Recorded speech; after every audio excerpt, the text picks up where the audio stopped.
Before anything else, let's be clear, there is no confirmed, reputable reporting that Tanner Novlan has shared a divorce. Recent coverage focuses on his marriage to Kayla Ewell and their family. Speculation about the actor's private life has no place here. We respect that boundary and keep the spotlight where it belongs in the storytelling through Los Angeles. On screen, Dr. John Finn Finnegan stands in a pressure chamber that keeps tightening. He wants a calm life with Steffi, but calm and Los Angeles are incompatible when Sheila Sharp keeps finding new ways to test the limits of forgiveness, fear, and survival. Finn is the man who swears logic can fix what love breaks, and that vow is cruelly tested as he triages the fallout from choices no medical textbook can mend. Lee Finnegan, meticulous and relentless, has spent months engineering outcomes like a surgeon mapping a risky operation, and she is now watching her plan slip through fingers that refuse to unclench. Her problem isn't just Sheila, it's Luna, who won't absorb anyone's agenda, not even her grandmother's. Luna wants a future that doesn't keep her chained to past mistakes, and every time she reaches for it, she swings a wrecking ball through Lee's order. The more Lee tightens, the more Luna pushes, and the sharper that push becomes when secrets start crowding oxygen out of rooms where everyone lies about how well they're breathing. Across town, the Foresters and Logans grind another set of gears. Rich and Brooke keep trying to act like gravity doesn't exist between them, but proximity is a cheat code on this show. One memory, one brush of a hand, and the rules rewrite themselves. Taylor Hayes stands on the brink of a day-she's own at the wedding that finally chooses peace, and Thomas Forrester refuses to let anyone forget it. He returns to Los Angeles with a mission that fits him like a glove: protect his mother's happiness, shield his parents' future, and make Brooke understand that this time, she doesn't get to set the tempo. Thomas isn't rude, he's surgical, and the scalpels are words. When he zeroes in on Brooke at Forester Creations, the floor stops being a workspace and becomes an arena. Enter Katie Logan, who does not watch trains crash when she can seize the break. Katie steps between them with receipts and resolve, reminding Thomas there was a time when his protectiveness looked a lot like manipulation.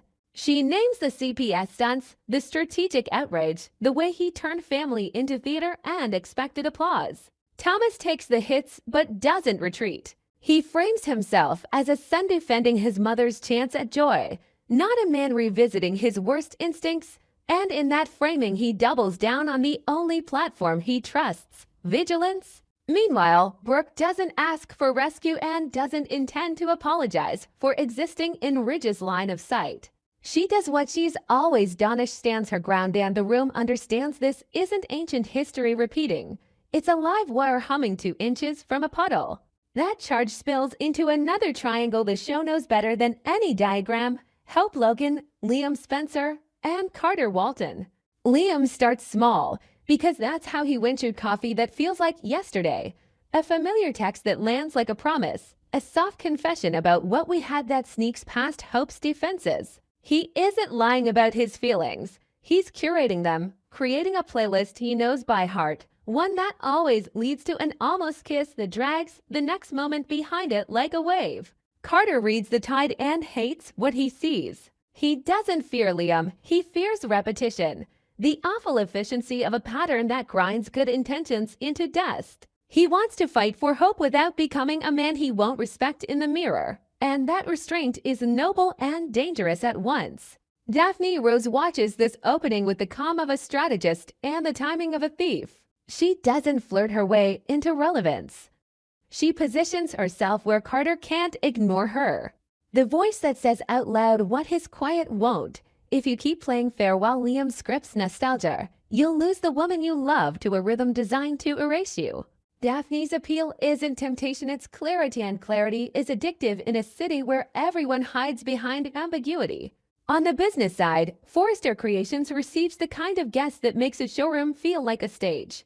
Rana, wealthy, decisive, and not remotely shy about wanting spectacle, arrives to find a wedding gown that sells a story at first sight. Brooke and Katie shepherd her through yards of silk and skill, and the session morphs into something more than tailoring. Rana doesn't just try on dresses, she reads the room. She clocks Brooke's heartbeat when Ridge's name surfaces, notices Katie's protective posture, and understands that in this house fabric is courtesy and gossip, is a design note. She allies with Katie in the simplest way possible, by encouraging Brooke to stop half-living. Rana isn't a fairy godmother, she's a human mirror, and she keeps reflecting the same truth if Brooke wants a future. She needs to stop apologizing for desire. The message lands because it's honest, not because it's kind.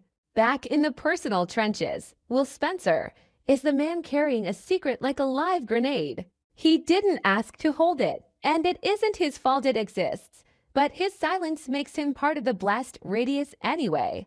Electra Forester, luminous and unguarded in the glow of a new beginning, senses a shift she can't name and it eats at her. The night that should have been pure becomes a puzzle with a missing piece. Will still hasn't solved who slid into his bed, and the uncertainty corrupts every joy he tries to claim. To Electra, it looks like distance. To Will, it feels like guilt. To the audience, it reads as a fuse leading back to Luna and forward to a detonation none of these people will be able to contain. Luna's name threads through all of it. She has been courting consequence since she decided she wouldn't let fear write her life, and the bill is coming due. The pregnancy scare scraped every nerve raw. Whether that test turns her world upside down or lets her breathe for 5 seconds, the fallout is the same. Luna has to own the narrative or drown beneath it. Lee's strategy can't save her now. It can only turn into a chokehold if it doesn't evolve, and Lee knows it. She tries to redirect, to recalibrate, to enforce a standard that used to work when everyone in her orbit cared about order more than impulse. But Luna cares about the future more than rules, and that makes her dangerous to people who treat rules like oxygen. The fight isn't generational, it's philosophical. Lee believes discipline is love. Luna believes choice is love. They might both be right, but the show doesn't hand out easy answers. It hands out consequences. Sheila, watching all this, feels the shape of a marriage begin to wobble. She keeps information about Luna that could reshape alliances overnight, and every hour she stays quiet, Deacon reads her silence as distance. He married a woman whose chaos once thrilled him, but he expected a version of that chaos he could predict. Secrecy he can't decode chips at his trust, and the irony is rich. Sheila wants to protect what they have by not lighting a match. And Deacon sees the unlit match and assumes there's gasoline somewhere she's not telling him about. That's where the story swerves into something almost subversive. Ellie, the architect of control, becomes Sheila's unlikely support. It isn't friendship, not even close. It's triage. They both understand that if this Luna information blows in the wrong weather, the storm will be biblical. So they form an uneasy lane where mutual interest overrides mutual contempt. And in that lane they try to steer a secret through traffic that won't stop for sirens. The Ridge Brachytelar axis keeps spinning until everyone gets dizzy. Ridge insists he's committed to the future in front of him, but his eyes betray him whenever Brooke is too near. And that betrayal is the oldest rhythm on this canvas. Brooke doesn't reach for him, but she doesn't run either. Taylor refuses to be a placeholder in a story that keeps honoring its favorite loop, and Thomas, watching, decides the only victory that matters is one that holds even when history pounds on the door. His confrontations with Brooke grow sharper not because he wants a fight but because he craves certainty. The tragedy is simple. Certainty doesn't live here. Temptation does, and it wins more often than honesty. Hope and Liam drift closer to a cliff they know by name. The gestures start innocent because innocence is a better alibi than intention. And then the slope tilts. An accidental brush becomes a deliberate touch.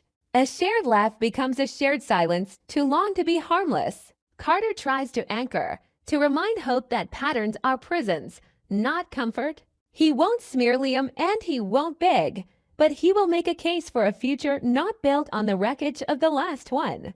Daphne keeps his resolve from collapsing under the weight of inevitability. She doesn't promise victory, she promises self-respect. And in a war where everyone is a little bit tired of being someone else's lesson, that promise is enough to keep Carter on his feet.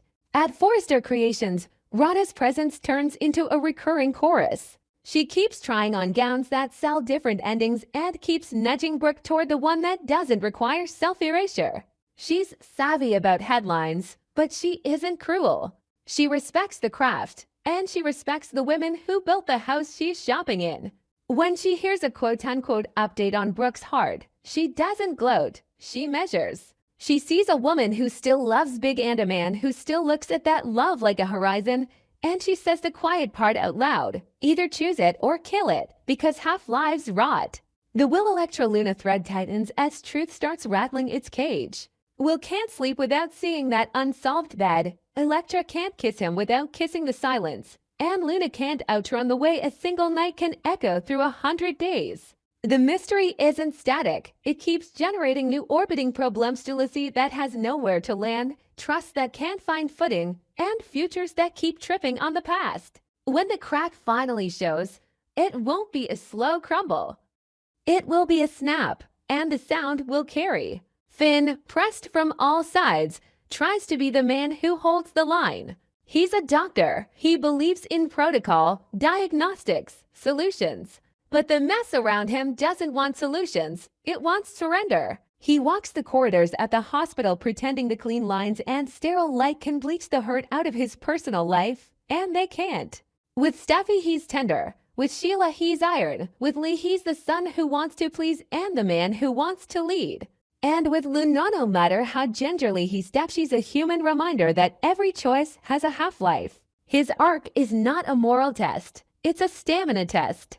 How long can you stand in a storm without becoming the lightning rod you swore you'd never be? By the time these threads knot, the show has turned every room into a confession booth without a priest. Rich and Brooke brush the flame again and pretend the scorch marks are shadows. Taylor counts breaths because to count anything else would be to count losses. Thomas circles Brooke like a lawyer circling a witness who won't break. And Katie keeps putting her body between old enemies because she would rather take a blow than watch another woman get blindsided by a man's certainty. Carter and Liam grind in opposite directions around hope, one offering steadiness, the other offering history. Daphne slips truth like a note under Carter's door at 2 a.m. And it's always the same message. Don't sleep through your own story. Rana treats the atelier like a cathedral and the mirror like a confessional. And in that sacred silliness she tells Brooke the only sermon that matters, pick a path. Will holds a secret that wants daylight and knows that sunlight will disinfect nothing. It will just make everything visible. Electra learns that intuition is a kind of intelligence and starts trusting the way her skin prickles when Will dodges the wrong question. Luna faces the reality that redemption isn't a straight line and that sometimes being brave looks a lot like making people you love hate you for a minute. Lee bargains with a woman she despises because medicine teaches triage and life demands it. Sheila clutches knowledge like a life raft and wonders if she's actually gripping an anchor. Deacon hears the silence in his house and realizes vows don't automatically come with fluency. You still have to learn how to talk when you're scared. None of this needs prophecy to feel inevitable. The bold and the beautiful thrives on choices made in rooms that feel safe until they're not. No character gets to monologue their way out of consequence. No kiss is free.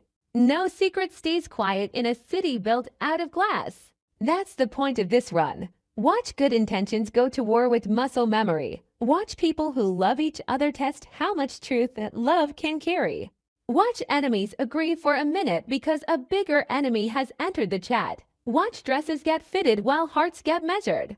Watch a man who believes in diagnoses discover that love is less an illness to treat than a storm to survive.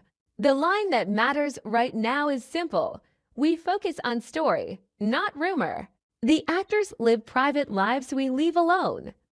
The characters live in the light, and in that light they make choices that burn. Finn stands at the center with a scalpel in one hand and a promise in the other.